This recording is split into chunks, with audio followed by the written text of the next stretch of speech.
আহাচোন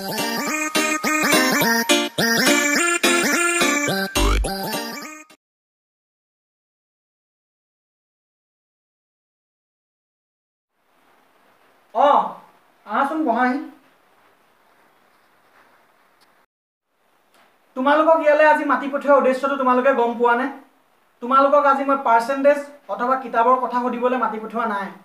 তেতিয়ালে স্যাৰ কিয় মাতিছিলে কৈছো ৰবা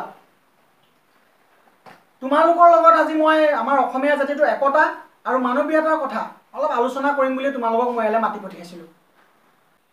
কিন্তু স্যাৰ আজি হঠাৎ এইবোৰ কথা হয় স্যাৰ কিবা দৰকাৰী কথা আছিলে নেকি আজি মই তোমালোকৰ আগত খুব দুখ মনেৰে এইবোৰ কথা ক'বলৈ বাধ্যত পৰিছোঁ কাৰণ আমি আজিকালি যিমানে উচ্চ শিক্ষা গ্ৰহণ কৰি গৈ আছোঁ সিমানে আমি একতা আৰু মানৱীয়তাৰ পৰা আঁতৰিও গৈ আছোঁ আমি যদি সঁচাকৈ সমাজত মানুহ হৈ জীয়াই থাকিব বিচাৰোঁ তেতিয়াহ'লে অধিক পাৰ্চেন্টেজ আৰু উচ্চ শিক্ষা লৈ জীয়াই থাকিলে নহ'ব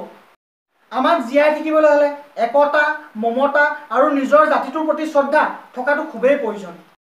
তোমালোকে মোক আজি প্ৰতিশ্ৰুতি দিব লাগিব যে তোমালোকে আমাৰ জাতিটোৰ প্ৰতি একতা মমতা আৰু শ্ৰদ্ধা অটুট ৰাখিবা বুলি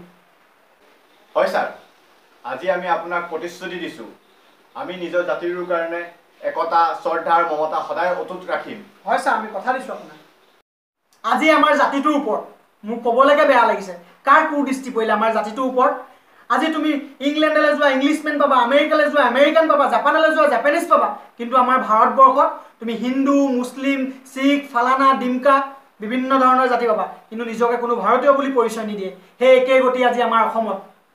অসমত তুমি আহোম বড়ো কছাৰী মেচ চুতীয়া ইত্যাদি ইত্যাদি মানুহ পাবা কিন্তু নিজকে কোনো অসমীয়া বুলি পৰিচয় নিদিয়ে আৰু এই আমাৰ ভাষাটোৰ ওপৰত মই কি ক'ম আজিকালি নিজৰ মাক বাপেকে নিজৰ ল'ৰা ছোৱালীক লৈ গৌৰৱ কৰে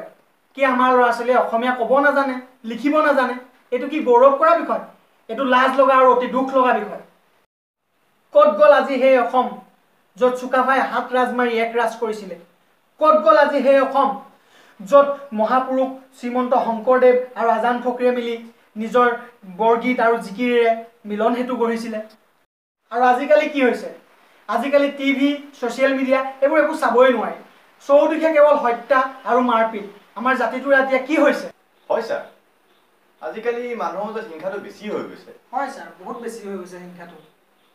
আমিয়ে যদি নিজৰ মাজত একতা মমতা আৰু দয়া ৰাখিব নোৱাৰোঁ তেতিয়াহ'লে পিছৰ প্ৰজন্মৰ কি হ'ব